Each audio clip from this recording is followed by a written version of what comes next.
Israeli Finance Minister Bezalel Smotrich was met with a cold shoulder in the United States as investors shunned him for his comments that a Palestinian village should be wiped out by the military after a terror attack originated from the village.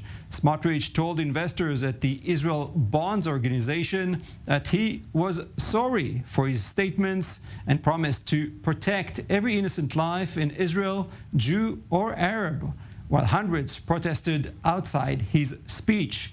The comments sparked immediate international uproar, with the U.S. calling them repugnant and demanding that Netanyahu and other Israeli ministers repudiate them. My comment after Huwara create a completely mistaken impression.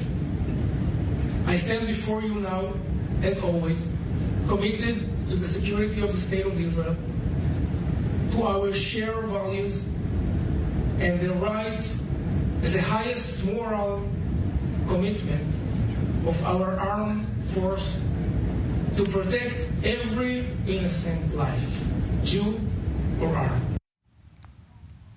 And now for more on this story, I'm joined in studio by Mark Schulman, Editor-in-Chief of History Central and columnist at the Newsweek magazine. Mark, good to have you with us. So obviously we saw a sweeping response, international condemnation of these comments by Bezalel Smotrich less than 2 weeks ago, particularly also from Ambassador Knights, calling Smotrich stupid, offering to throw him off a plane.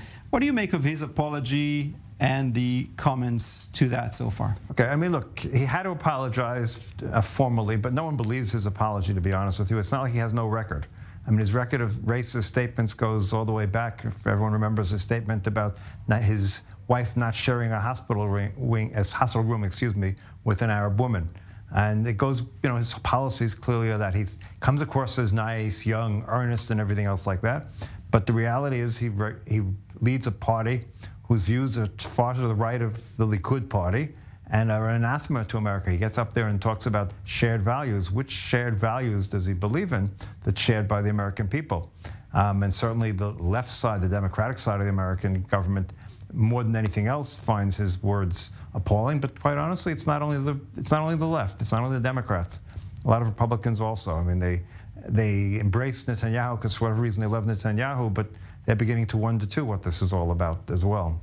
Yes, and the counter-argument of Smotrich and others in the Israeli right is that the U.S. is not really saying or doing enough when we hear similar harsh statements from the Palestinian Authority, even the regular payments to Palestinian terrorists. What do you make of that argument? Look, I mean, you can make that argument, but we got to remember who's the boss here, so to speak. Who gives the $3 billion? The Palestinian Authority doesn't get $3 billion. The Palestinian Air Force is not busy working together on an exercise with the American Air Force in Nevis Air Force Base in Nevada. I mean, this is not an equal arrangement in that sense. And yes, you know, maybe they could say more against Palestinian terrorism, but so what? That's not the point. We have a government. We have a government that theoretically was elected and represents the country, and we expect something altogether different from, you know, people expect something completely different from a government. Now let's keep in mind something else, that, you know, who is Smotrich in terms of being finance minister? That's the other side of this. Cold shoulder, I mean, what's his experience? I remember when I was young meeting Pinchas Sapir, who was the finance minister once upon a time, who built half the factories in Israel in the 1950s and 60s and had done so much when he came to America as finance minister. So who is this young man, and why should people care? Is he a high-tech investor? Is he a high-tech success? And some would argue that a certain prime minister didn't graduate from high school, but that's not the point. But what it really is interesting to that point is Israel's relations with the U.S. jury, particularly when it comes to the judicial reform and the international damage that is creating. How do you see the reactions there to what's happening here? Look, it's quite deep. You know, when people like Miriam Adelson come out against the reforms, you know you've lost the right part of the American Jewish community, so to speak. American Jews do not understand it. And do not understand why, right? I mean, the bottom line is why. Not that they understand what's being done. I mean, the bottom line is the courts are being weakened, the independence of the judiciary. They understand why that's bad. They don't understand why. They feel this is an area where they have a right to intervene, because some of the things that want to be done after this, like changing the law of return and other things that the High Court might have stopped, they understand the reasons for wanting to do this by the ultra-Orthodox, for instance. So this is something that they care about, and they feel they have a right to intervene. Usually they don't. Look, American Jews have been very careful. It's a careful line. They try not to intervene in issues of security. But this is not an issue of security. This is the fundamental of what this country is all about to many people.